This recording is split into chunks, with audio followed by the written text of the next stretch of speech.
Hello everyone, thanks for checking out the video. This is going to serve as a little preamble for the video before you watch. But listen, as men, when we find that one woman, right? And we get to know her, we get engaged, we marry, we have children, we live in our white picket fence, everything's going to be great.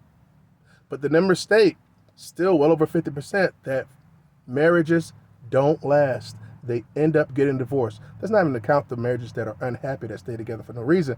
But what usually happens with the children? The mother ends up getting the kids. Just a lot of those times, the kids are alienated from the father, and we have a whole thing going on. What are we going to do to change that?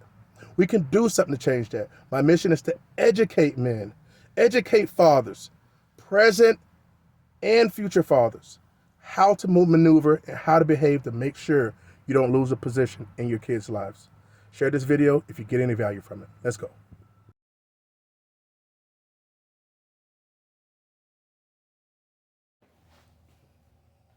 Hey, what's up everyone? Welcome back to another episode of Flawless Fatherhood. And today we're gonna jump off into part 2 of the Ultimate Flawless Fatherhood series. That's right, remember I said there's gonna be 3 parts to this series. The first part was gonna be for the new and expecting fathers. Part 2 was gonna be for the married fathers. And part 3 was gonna be for the fathers that currently don't live with their children. All right? But you know what? I'm gonna sauce it up a little bit. I'm gonna make 4 parts. Basically, I'm gonna combine and recap the first 3 parts and bundle them all into one video. But I'm compacting. I'm gonna make it nice and sweet for you guys so you can digest it. Or for anyone that comes along the channel that maybe needs to see all 3 of them wrapped up into one in a nice little concise video. So I'm gonna make 4 videos about this series. So in a little bundle at the end, okay? So, but check it out, guys. As you can see, I got the trusty whiteboard out, all right? Got the trusty whiteboard, so I'm gonna be putting some marker up on here. You gotta forgive me, I ain't got my black marker. So I got my blue marker. Got tired of looking for my black marker, but we're gonna do blue today. But check it out. I wanna thank everybody for checking in. Listen, the purpose of this platform is for me to be able to share my experiences and to be able to share my wisdom that I've acquired as a father that's been through the system, and pretty much I finessed the system. And I realized some things that a lot of men, the vast majority of men, I've seen them make mistakes. And it's really not their fault. It's programming. It's programming.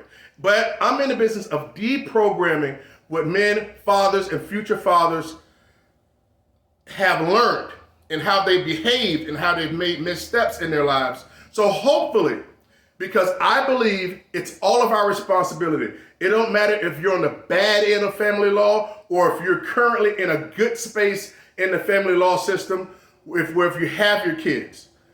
It's our responsibility, man and woman, to be totally honest with you, to share the information we know that is factual, to be able to help. So it don't matter, let's say if you're a man and you don't have your children, which is very unfortunate, but there's things you can do about that.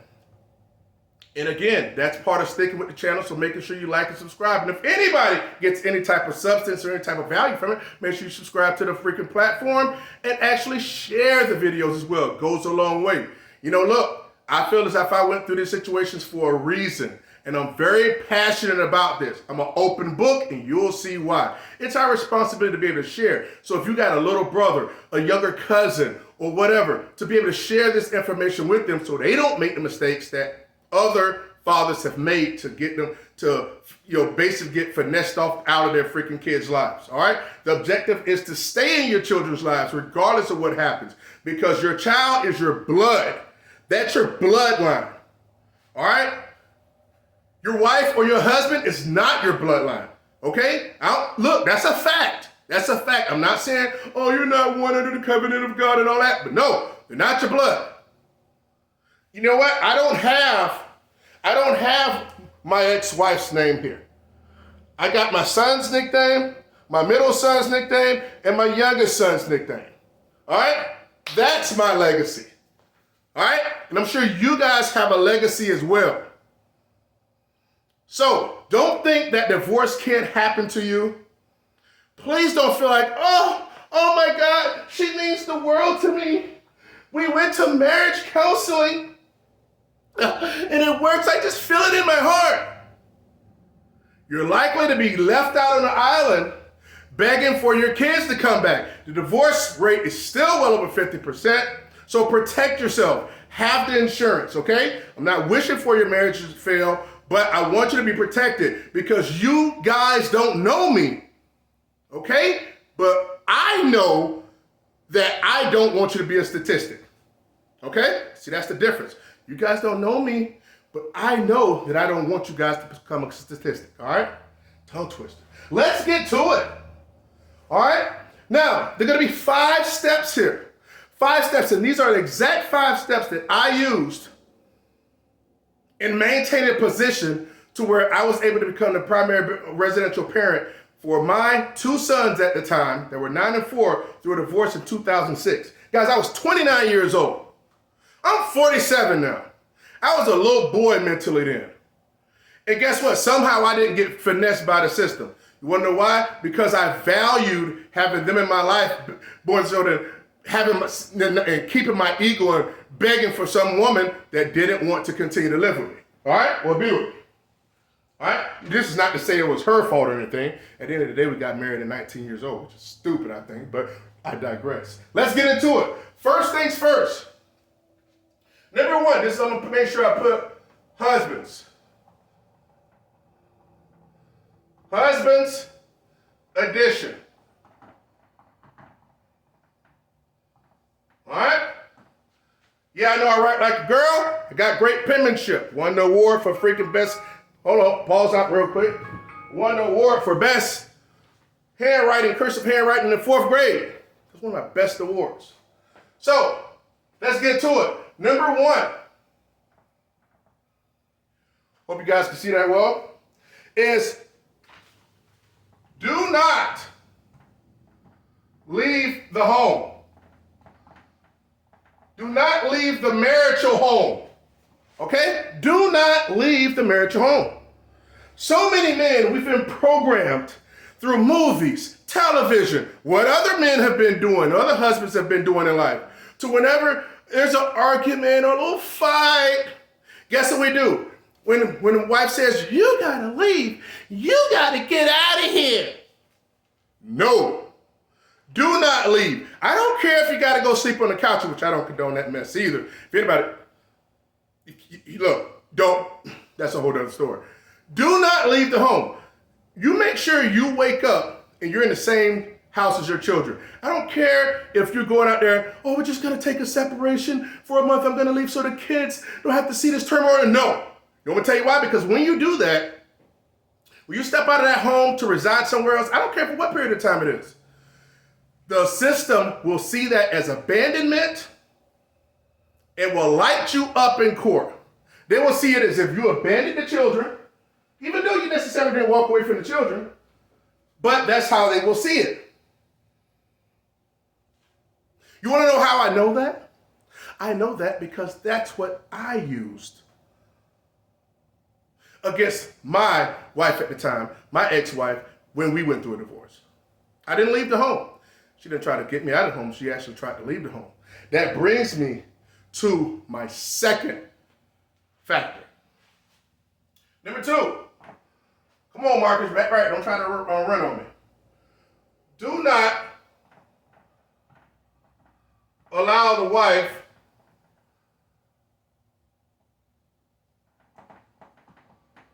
to take the children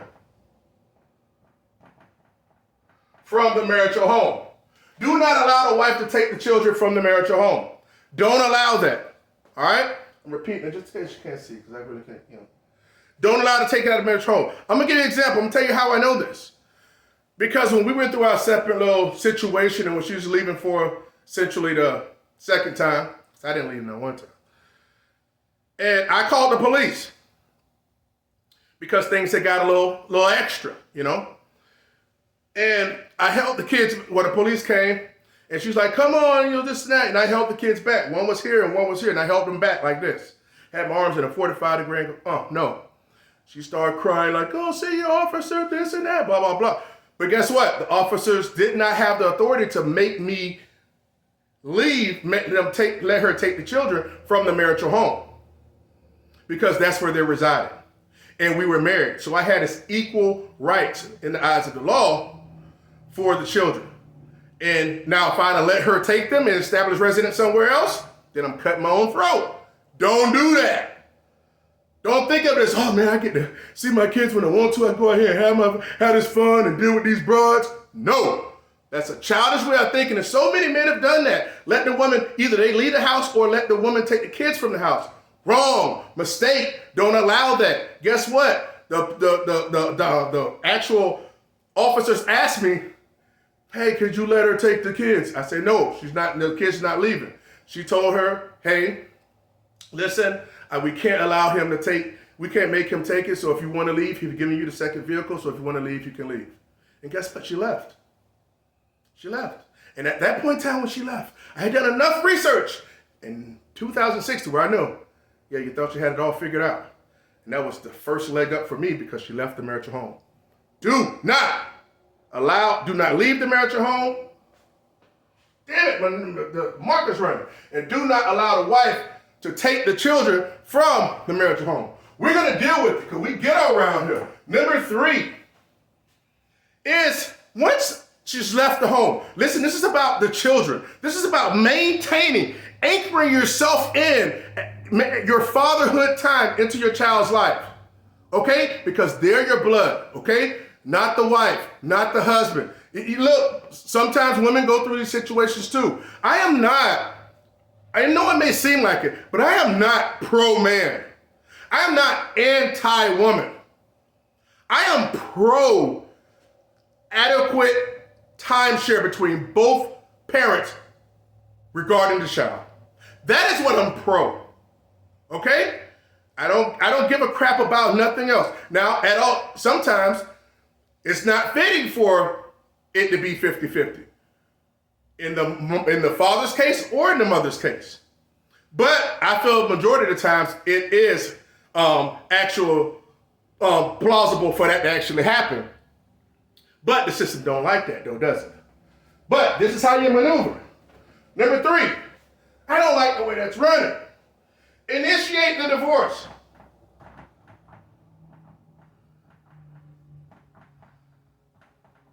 Initiate the divorce. These cheap doggone things, I'm gonna have to get rid of this thing. I probably had them around too long. So, one of the hardest things I've had to do in my life was to divorce the person I got on my knees and asked to marry. My knee and asked to marry. Well, because they got a little program, right? Get on your knees. Why the hell do we get on our knees to ask somebody something that they already want to do anyway? So stupid. So stupid. And it really puts you in a place of submissiveness as a man, but totally different story. I can go on and on. I don't want to do that. Initiate a divorce. Listen, this is about making sure that you claim a stake in your children's lives. I never, ever, not one time, I actually told my ex-wife at the time, hey, listen, it doesn't matter what we agree to in court, what it comes down to in court. You can always be able to come and see them. You can always get them outside of the every other weekend where it says to on paper. She knows that. I'm gonna be honest with you. If this platform takes off like I want to, I am going to. I'm actually going to have her on. Because we're in a great space. You know, I've had a third son. She's had a third son. She's gotten remarried. I'm not getting married again. No, screw that crap. But at the end of the day, we had our best. After you get through all the bull crap, the pain and the hurt, you keep your children's the best interest in mind. Trust me, that's all that freaking matters. Initiate the divorce. There's no reason why women should be initiating the divorce 80% of the time. I think that directly coincides with women actually having custody 80% of the time. Men and women sit up here and we take the same vows, yet men sit up here and be like, no, I don't want to divorce her. Why? She's divorcing your ass. Divorce her if she's out of pocket. Because if you don't apply these factors as a husband, you're likely to be out of gas, and she's going to be railroading you for child support, and you're going to be having your children over there living up under some other man whenever she gets comfortable enough doing so. Initiate the divorce when you have the children or if she walked away. Number 4 is execute a restraining order. Oh my God, what are you talking about? Man, I spelled that wrong. A restraining order. Yeah. Execute a restraining order. Oh yeah. Look at here. I'm no small guy, all right? I was a little smaller back at the time. Never, my point is this. We all been there. And women listen to this, y'all know it's this case, y'all know it's true too. When you're comfortable enough with a guy, you're not scared of him. You know it's not gonna hurt you. You'll put your hands on him, you'll pull his shirt, you do all this type of stuff, right? But as men, we can't play these games. As fathers, as men, we can't play these games. So if you're in the middle of a custody case, or if you're not in the middle of a custody case, you can't allow the neighbor or your girl to be calling, allow her to put her hands on you. Don't put your hands on a woman, and don't allow women to put their damn hands on you. Simple. Simple. Anyone put their hand on another, any gender put their hand on another, call the freaking police. Don't go around trying to put your hands on them and calling all type of dysfunction and having the kids see a certain type of thing. So, fortunately for me, I was able to do that because she demonstrated putting her hands on me in a negative way, in which I can show you the evidence here as I put it on the screen. This is showing that I actually had a restraining order in 2006, just months prior to us have our divorce getting settled, that I released. It says that petitioner appeared at hearing but desires to voluntarily dismiss the action. And I had totally forgot about it. I had a restraining order until early this year when I started gathering information for this platform. But the reason why I actually dismissed the action was because it was already pretty much settled that I was going to be the primary residential parent. All right? And I didn't even know that until maybe a few months ago, when me and her were talking on the phone, she told me that she remembered she couldn't go to our youngest son, which is now 21, that she couldn't go to one of his field trips because she had a restraining order put on. I totally didn't know that until, that was a long time ago. But look, I did what I had to do. Okay? I did what I had to do. You fathers need to do what you need to do, or need to make sure you do what you need to do as well. Look at this. This looks like a hot mess. Number 5 is keep your hands and face clean. Keep your hands and face clean. What do I mean by that? Starting to get sloppy, man. Keep your hands and face clean. What that means is, don't give her a reason. Don't give her a reason. Don't spite your face. All right? Man, don't go getting arrested. Don't go getting no freaking ridiculous tickets. Get ticket, but accidents with the kids in the car, all this type of stuff, domestic stuff. Don't be sitting there in any colorful text, or don't say anything to her that you wouldn't say this if a judge was present. Okay? Listen, no black and white, no paper trails, none of that type of stuff. Keep your hands and your face clean. Face and your hands clean. These are the 5 factors. These are the 5 factors, everyone. Let's recap. Number 1, do not leave the home. Do not leave the marital home. Number 2, do not allow the wife to take the children from the marital home. It is you have the right to be able to keep them kids from not going. Again, don't get aggressive. Don't get stupid. Take the initiative to call the police, because trust me, they call on you. Trust me, they're likely to try to take you up out of there. Always, listen, set your ego to the side, gentlemen.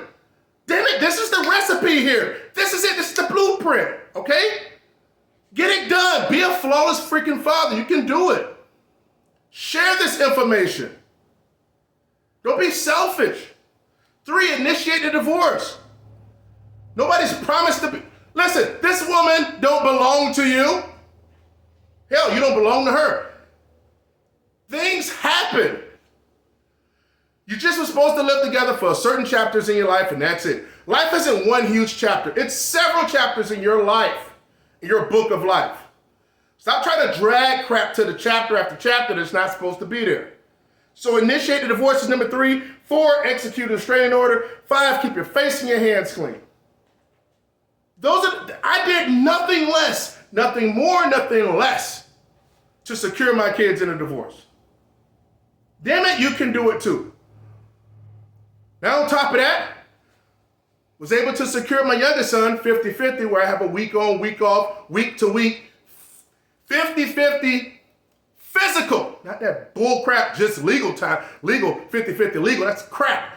50-50 physical timeshare with my youngest son. And I was unwed. So tell me how I can win for my sons on married end and on an unwed situation. Because I am in the business of not begging for the laws to change. Oh, let's get together and do a rally. A freaking rally ain't gonna freaking help. A freaking rally didn't freaking help a whole bunch of black people back in the day, marching and doing BS to get your hose down by a goddamn water hose and beat with billy clubs. F freaking doggone going together and do a rally in front of the Capitol. You don't beg the bully to stop bullying you. You find the bully's damn weak spot. Like, comment, and subscribe to the video. Flawless Fatherhood. This is part 2 of the Ultimate Flawless Fatherhood series. Part 3 is for the fathers that are unwed, the fathers that don't live with their children. Fathers that don't live with their children is part 3 coming up next. Let me know what you thought about the video. Excuse me for the crappy freaking marker. I'll have some better ones next time. Flawless Fatherhood, where you hear what you need to hear, not what you want to hear. This is passion. I'm trying to help the freaking country out, trying to help the system out, trying to help the freaking new generation of children coming out. Help me make a change. Subscribe today.